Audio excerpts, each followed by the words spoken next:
할렐루야. 오늘 봉독하신 말씀대로 시편 118편 1절에서 29절까지 여호와께 감사하라 라는 제목으로 은혜 나누시겠습니다. 이 시편은 할렐시로서 할렐시가 여호와를 찬양하라 하는 시인데요. 113편부터 118편까지 할렐시인데 마지막 장에 이제 해당되는 것입니다. 그래서 찬양시, 메시아시라고 할 수 있습니다. 1절에 보시면 여호와께 감사하라.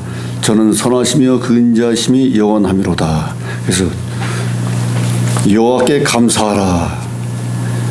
먼저 표현했습니다.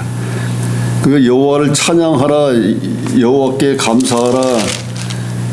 할렐루야. 시 초반에 여러 표현들이 있는데 처음부터 하나님께 감사하라 이렇게 했습니다. 그러니까 하나님께서로부터 받은 그 감사가 넘친다는 거죠. 그러니까 하나님께 감사하라. 저는 선하시며 그 인자심이 영원하미로다. 그래서 하나님의 속성, 품성을 표현했습니다. 하나님은 선하시다는 것이죠. 아무 제약이 없으시고 공평과 공의로서 하나님께서는 치리하시고 섭리하신다는 것이죠. 그리고 인자하심이 영원하미로다. 인애 헤세드, 인애, 인자, 은혜, 사랑, 모든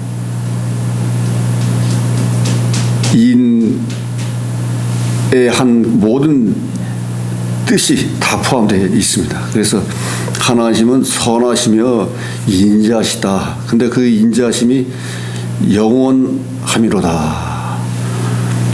알파와 오메가는 시작과 끝이 있는데 끝없이 영원하다. 오메가로서 하는 것입니다. 2절에 이제 이스라엘은 말하기를 그 인자하심이 영원하다 할지로다. 이제 이스라엘 백성들은 그 인자하심이 영원하다 하는 것을 깨달았다는 거죠. 3절에 이제 아론의 집은 말하기를 그 인자하심이 영원하다 할지로다. 이스라엘 백성을 크게 나타내고 그 다음에 아론의 집, 아론의 가문을 또 나타냈습니다. 아론의 가문을 또 나타내고 4절에는 이제 여호와를 경외하는 자는 말하기를 그 인자심이 영원하다 할지로다. 그래서 이스라엘 백성, 아론의 집, 경외하는 자 이렇게 폭을 줄여서 이렇게 규모를 줄여서 강조를 했죠.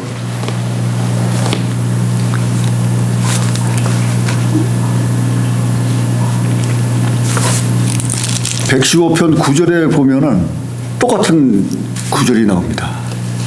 옆에 115편 9절에도 이스라엘아 여호와를 의지하라. 그는 너의 도움이시여 너의 방패시로다. 이렇게 하고 10절에 아론의 집이여 여호와를 의지하라. 그는 너의 도움이시여 너의 방패시로다.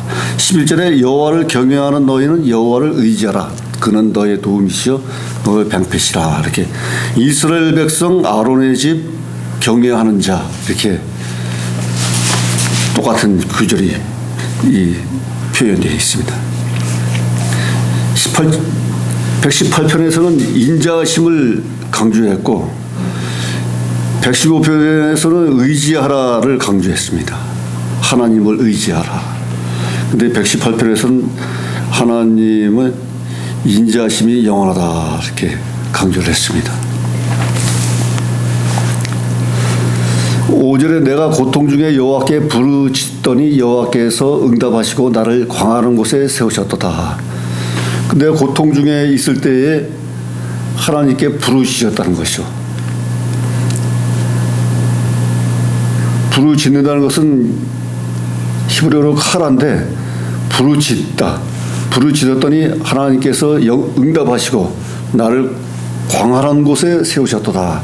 그러니까 좁고 어둡고 추한 그곳에 있는 것이 아니라 광활한 곳, 자유가 넘치는 곳, 이런 곳에 나를 세우셨다 하는 것입니다. 죽음에서 건져내셨다는 것입니다. 6절에 여호와는 내 편이시라 내가 두려움이 없나니 사람이 내게 어찌할꼬. 여호와는 내 편이시라는 거죠. 그러니까 여호와는 나의 하나님이시라는 거죠. 나의 하나님, 내 편.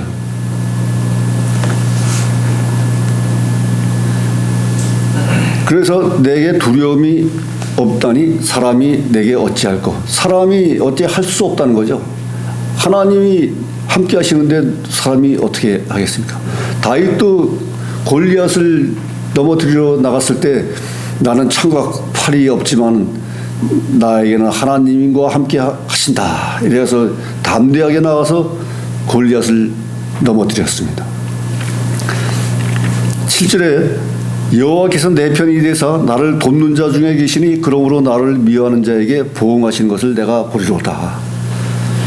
여기서도 여호와께서 내 편이 되사 나를 돕는 자 중에 계신다. 나를 도와주신다. 임마누엘 하나님이 되신다 하는 것입니다. 그러므로 나를 미워하는 자에게 보응하시는 것을 내가 보리다. 그래서 나를 미워하는 자에게는 반드시 그 죄값을 치르게 해준다 하는 것입니다. 그래서 다윗은 기도하는 대로 응답받았기 때문에 다윗을 죽이려고 했던 자들은 도리어 그들이 다 죽고 말았다는 거죠. 사울도 죽고 압살롬 반역자도 죽고 배신자 아이도벨 모압군도 다 죽고 다 보응을 받았다는 거죠. 8절에 여호와께서 피함이 사람을 신뢰함보다 나으며 여호와께 피함이 방백들을 신뢰함보다 나도다. 여호와께 피한 것이 사람과 방백들 고관들보다 더 신뢰할 수 있다는 거죠. 그러니까 하나님께 피하는 것이 나에겐 소망이고 또한 시온성 예루살렘 성에 있는 것 같다는 거죠. 그러니까 여호와 하나님께 의지해야 된다는 것입니다. 도움을 청하고 사람을 의지해서는 안 된다는 거죠. 사람은 배신하고 반역하고 모함하고 여러 인간성의 그 본성이 아주 더러운 것이 많다는 거죠. 하나님은 선하시고 인자하시는데 인간의 본성은 아주 악하다는 거죠. 하나님을 배반하고 말이죠. 불복종하고.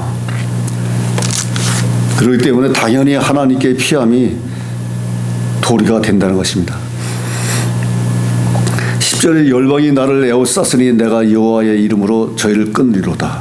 또한 열방 이방 족속 이방 국가들이 나를 에워쌌으나 여호와의 이름으로 주님의 이름으로 저희들을 끊으리로다. 멸망시키겠다 하는 것입니다. 당연히 하나님께서는 적과의 싸움에서 당연히 승리하게 하실 수 있는 것입니다. 11절에 저희가 나를 에워싸고 에워쌌으니 내가 여호와 이름으로 저희를 끊으리로다. 에워쌌으니 여러 번 강조를 했습니다. 에워쌌으나 다 물리쳤다고 하는 것입니다. 12절에 저희가 벌과 같이 나를 에워쌌으나 가시덤불에 불같이 소멸되었나니 내가 여호와 이름으로 저희를 끊으리로다. 마찬가지로 벌떼같이 달라붙었으나 다 물리쳤다고 하신 것입니다. 가시덤불 타듯이 그냥 소멸됐다고 하는 것입니다. 한번 탔다가 다 사라졌다고 하는 것입니다.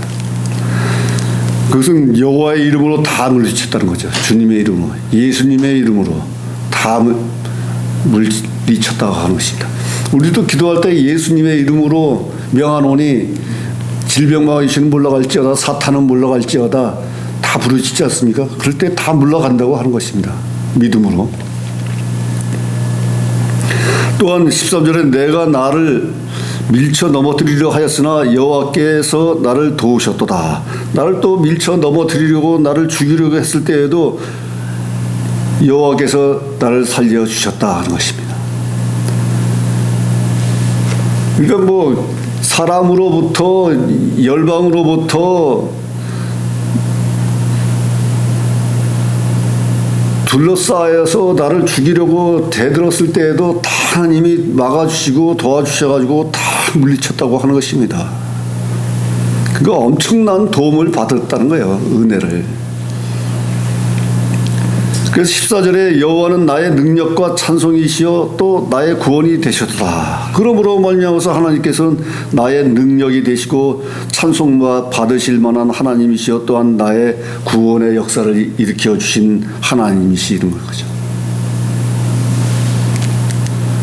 그러니까 뭐 은혜와 사랑을 엄청나게 받았기 때문에 또한 적들에게 보응을 다 시키고 도와주셨기 때문에 그 놀라우신 전지전능한 능력으로 다 행사하셨다는 거죠. 그러므로 찬송 받으시고 영광 받으실 만한 하나님이시고 또한 나의 구원의 역사까지 이루어 주셨다고 하는 것입니다. 그러니까 감사할 만한 하나님이시라는 거죠. 감사와 영광을 돌릴 만한 하나님. 그런 하나님이 우리에게도 하나님이 그런 하나님이 되셔야 된다는 거죠. 15절에 의인의 장막에 기쁜 소리 구원의 소리가 있으며 여호와의 오른손이 권능을 베푸시며. 그러니까 의인의 장막에 기쁜 소리와 구원의 소리가 넘쳐난다는 거죠. 또한 그것은 하나님의 오른손이 권능을 베풀었다고 하는 거죠. 오른손의 권능. 성경에서는 오른손을 권능으로 힘과 권능을 상징하고 있습니다. 그래서 오른손이 권능을 베풀며 또한 여호와의 오른손이 높이 들렸으며 여호와의 오른손이 권능을 베푸시는도다. 그래서 모세가 손을 들었을 때 또한 아말렉과의 전쟁에서 또 이기고 손을 내리면 지고 하는 역사도 있었는데 하나님의 오른손이 능력과 권능의 손이라고 하는 것입니다. 그래서 내가 죽지 않고 살아서 여호와의 행사를 선포하리로다. 하나님께서는 나를 살리셨지만 또한 그 행사를 만민 백성들에게 선포하겠다 하는 것입니다.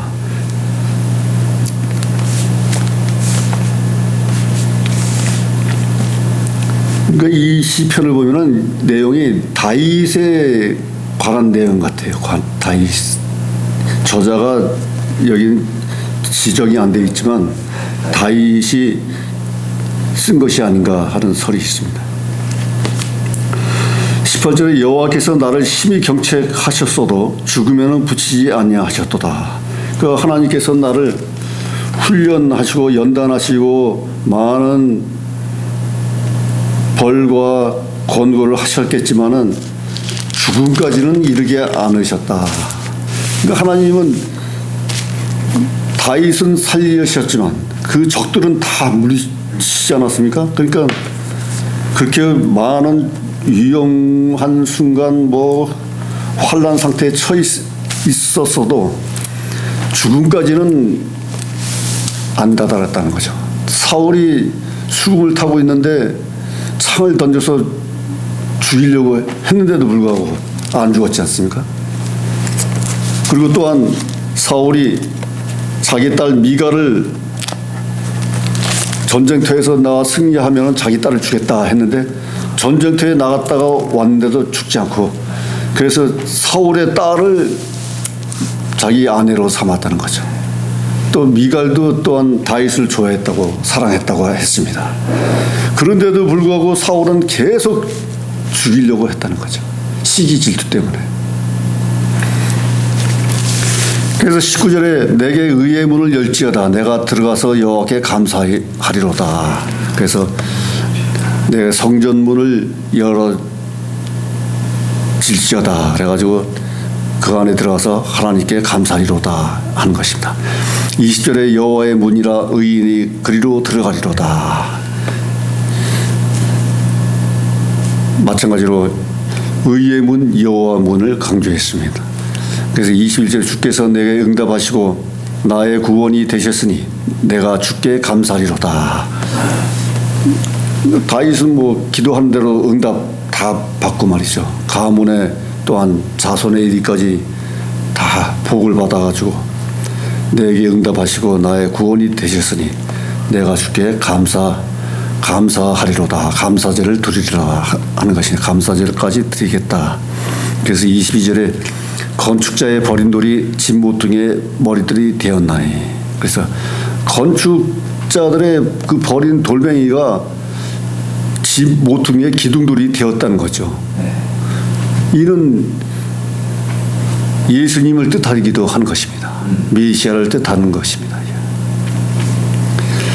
23절에 이는 여호와의 행하신 것이요 우리 눈에 기이한 바로다. 그래서 이것은 여호와께서 행하신 것이고 우리에게는 신비한 일이라는 것이죠.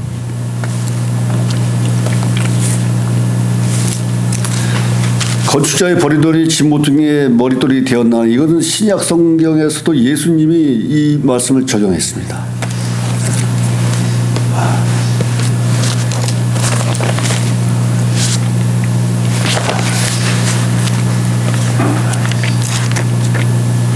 마가복음 12장 10절 보면은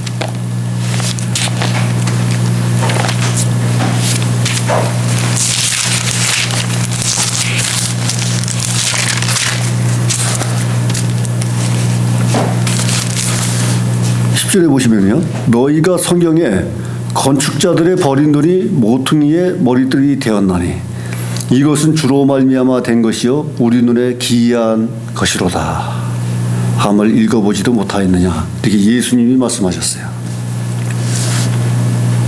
그러니까 인용을 하신 거죠. 시편 말씀을 인용하신 거예요. 24절에 이날은 여호와의 정하신 것이라 이날에 우리가 즐거워하고 기뻐하리로다.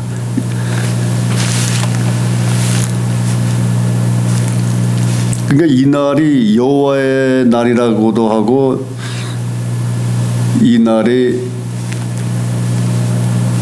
행하신 날이다 하기도 하는데요. 그래서 이날의 설이 여러 가지 설이 있습니다. 그래서 한 가지 설은 다윗이 기름 부은 날, 왕이 된 사무엘로부터 기름 부은 날, 그리고 또한 여호와의 날,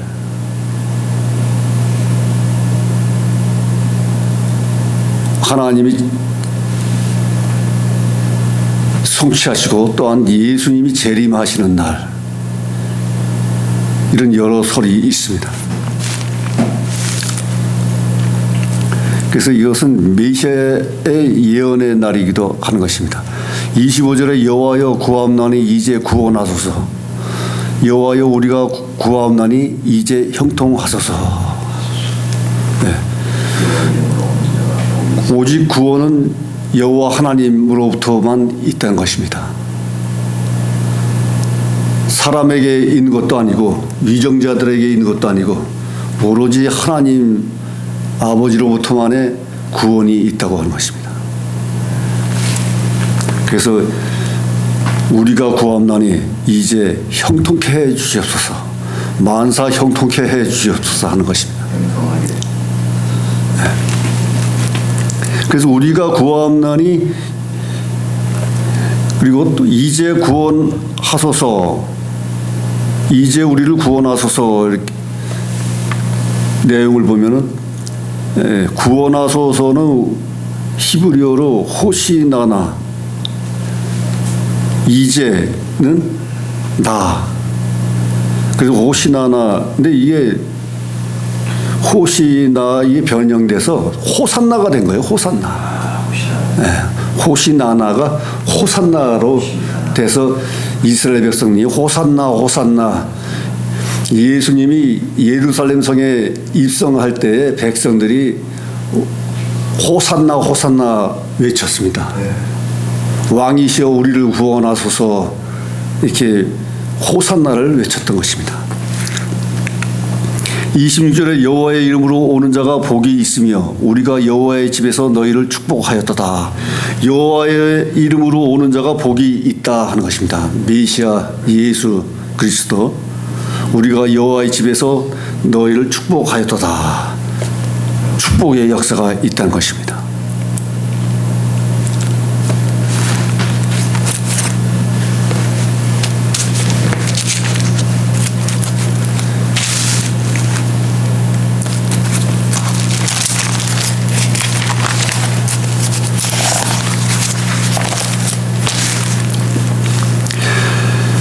그래서 27절에 여호와는 하나님이시라 우리에게 빛이셨으니 줄로 희생을 제단불에 맬지어다.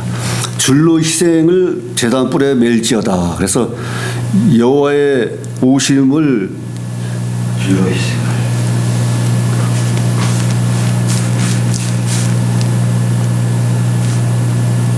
줄로 희생을 제단불에 메어서 장식을 한다는 거죠. 그리고 또한 제단불을 붙잡고 있으면 죽지 않는다는 설이 있습니다. 그런 말씀이 있습니다. 28절에 주는 나의 하나님이시라 내가 주께 감사하리이다. 주는 나의 하나님이시라 내가 주를 높이리이다.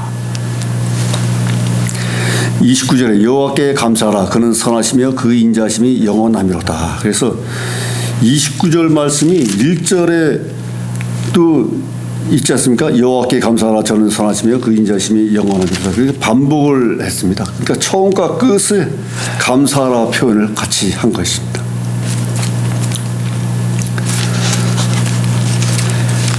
그러니까 할렐시로서 여호와께 찬양하고 감사의 주 내용이 있습니다. 하나님께서는 구원의 하나님이시여 선하시며 인자하신 하나님이시다 하는 그런 말씀의 주제가 되겠습니다. 그래서 우리들도 항상 하나님께 감사와 찬양을 드리는 그의 주의 백성이 되어야 될 줄 믿습니다.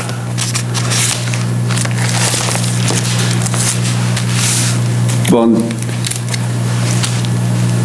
예수님도 인용하셨듯이 건축자의 버린 돌이 집 모퉁이의 머릿돌이 되었나니. 그래서 건축자의 버린 돌이 집의 기초, 기둥이 받침돌이 된다는 거죠. 네. 중요한 역할을 하게 된다는 것입니다. 버린 돌이 쓰임받는 도구가 되어야 된다는 것입니다. 네. 우리들도 쓰임받는 도구가 돼서 하나님께 감사와 찬양을 돌려야 되겠습니다. 기도하시겠습니다. 하나님 아버지 감사합니다. 버린 돌이 집 모퉁이의 기둥돌이 되어 아버지 받침돌이 되어 집을 건축하듯이 우리들도 이 세상에서 쓰임받는 도구가 되어서 하나님의 뜻을 세상에 전파하는 귀한 주의 종이 될 수 있도록 역사하여 주시옵소서. 아멘. 권세와 권능을 더하여 주셔서 이 땅에 공의와 의가 살아 숨쉬게 할 수 있도록 역할을 담당할 수 있도록 도와주시옵소서. 아멘. 권세와 권능을 더하여 주시옵소서. 모든 말씀 감사하며 지금도 살아 역사하시는 우리 주 예수 그리스도 이름으로 기도드렸사옵나이다. 아멘.